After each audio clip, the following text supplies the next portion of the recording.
Bonjour à tous, voici l'histoire du petit Nicolas. Clotaire déménage. Il est 8h30. Comme tous les matins, M. Dubon, le surveillant, fait entrer les élèves deux par deux sous le porche de l'école. Et comme tous les matins, il en manque un à l'appel. Clotaire, l'habituel retardataire. Alors que la maîtresse accueille ses élèves, le cancre finit par surgir dans le couloir essoufflé et débraillé. « Dépêche-toi de te ranger avec les autres si tu ne veux pas être collé la semaine prochaine !» gronde le bouillon. Le garçon secoue la tête. « La semaine prochaine, je ne serai plus là. »« Quoi? Comment ça ?» s'écrient ses copains. « Je vais déménager. J'ai surpris mes parents qui en me parlaient hier soir. »« Alors ça veut dire que tu vas changer d'école ?» souffle Nicolas. Tout le monde se sent triste tout à coup, même le bouillon. Seulement, il faut bien continuer à travailler. Une fois en classe, l'institutrice rappelle à ses élèves de réviser leurs leçons pour le contrôle du lendemain. Puis elle désigne Clotaire. Comme tu vas nous quitter, viens donc au tableau nous réciter la poésie qu'il fallait apprendre pour ce matin. Clotaire se lève et se dirige droit vers le piquet. Je ne l'ai pas apprise, bafouille-t-il. La maîtresse observe le cancre d'un air dépité. « Je n'ai pas le cœur de te punir aujourd'hui. Va te rasseoir, vas-y. »« Oh, merci, mademoiselle. » C'est bien la première fois que Clotaire échappe à une punition. Hey, « Vu que tu pars bientôt, on sera tous très chouettes avec toi, » chuchote Nicolas à Clotaire qui est retourné à sa place.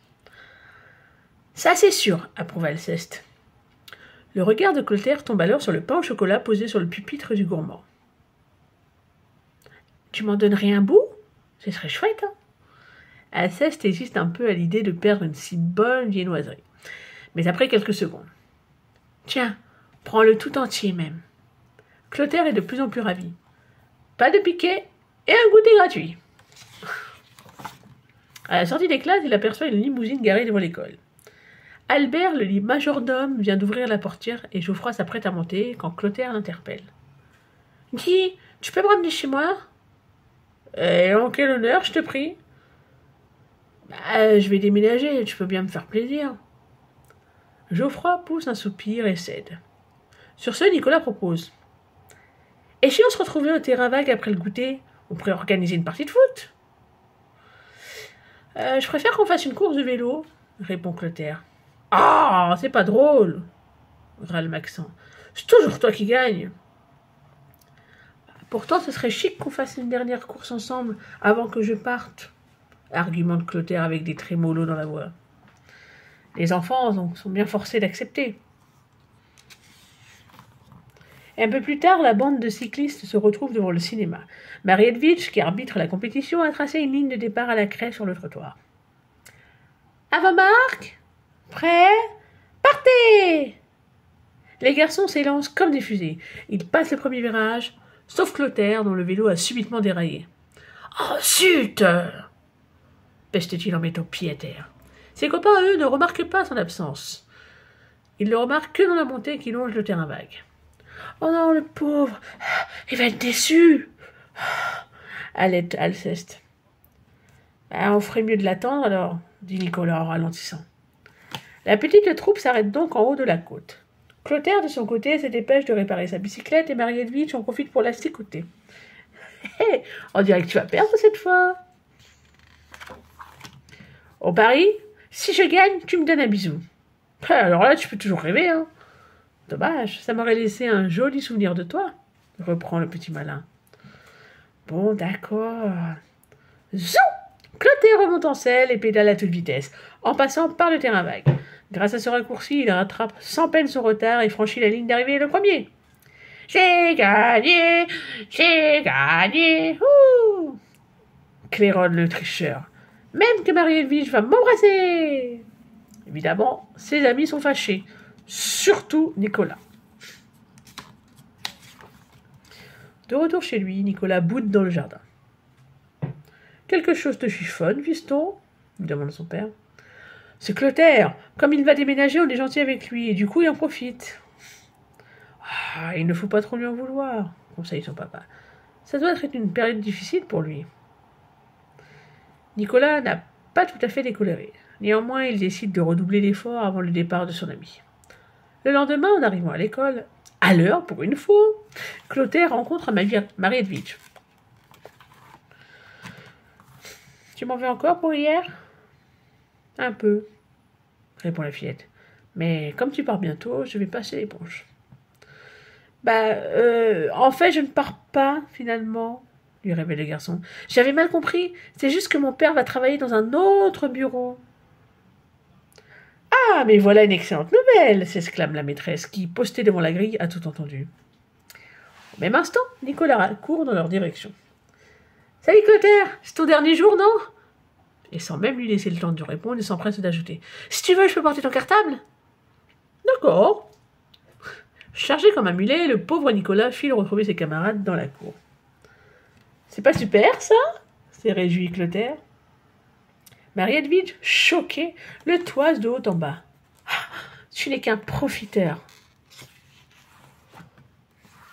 Penaud, Clotaire rejoint ses copains, résolu à leur dire la vérité. Entre-temps, ces derniers ont eu une idée terrible. « Hé, on va t'aider pour le contrôle de ce matin. Comme ça, tu partiras de l'école avec une bonne note. » L'occasion est trop belle pour le petit cancre abonné au zéro. Il décide alors de profiter un peu plus longtemps de ses avantages. C'est l'heure du contrôle. Nicolas, Alceste, Eudes et les autres recopient leurs réponses sur des bouts de papier, puis il les roule en boule et les lance à Clotaire. Celui-ci n'a plus qu'à les déplier sur ses genoux et à réécrire la réponse sur sa feuille. La maîtresse ne se rend compte de rien jusqu'à que... « Oh, mais quelle chaleur !» soupire-t-elle. Elle ouvre la fenêtre et un courant d'air s'engouffre dans la pièce. Flap, flap, flap, flap, flap, flap, flap, flap. Les antisèches de Clotaire s'envolent comme des papillons. « Qu'est-ce que ça signifie ?» s'indigne l'institutrice en s'en emparant. « Ce sont vos écritures à tous. 0 pour tout le monde. »« Oh non, mademoiselle !» bondit Nicolas. « On voulait juste aider un peu Clotaire pour son dernier contrôle, vous comprenez ?» La maîtresse ouvre de grands yeux étonnés.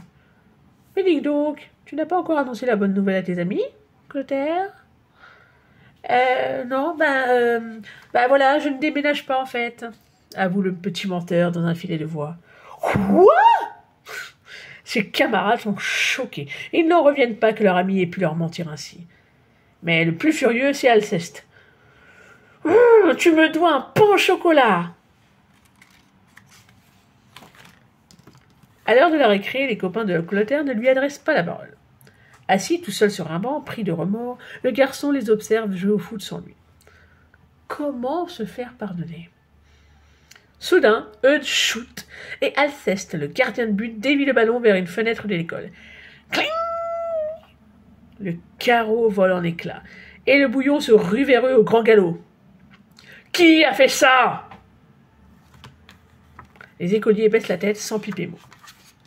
Si personne ne se dénonce, vous serez tous collés, avertit le surveillant. C'est moi le coupable, déclare alors Clotaire en sautant de son banc. Oh, ça va être sa fête, marmonne Eudes pas très à l'aise. Seulement le bouillon se radoucit aussitôt. Bon, puisque tu es sur le départ, je vais fermer les yeux. Mais non, essaye de le détromper Clotaire. Considère ceci comme mon cadeau d'adieu. Hélas, pour Clotaire, la maîtresse passe justement par là. Alors, monsieur Dubon, Clotaire vous a prévenu qu'il ne déménageait plus? Quoi? Hein? Sursaute le bouillon. Oh, piqué, et tout de suite!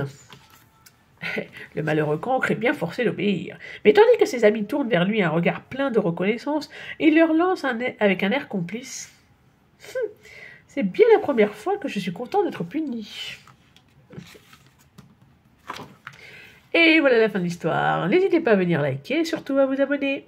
Merci et à la prochaine.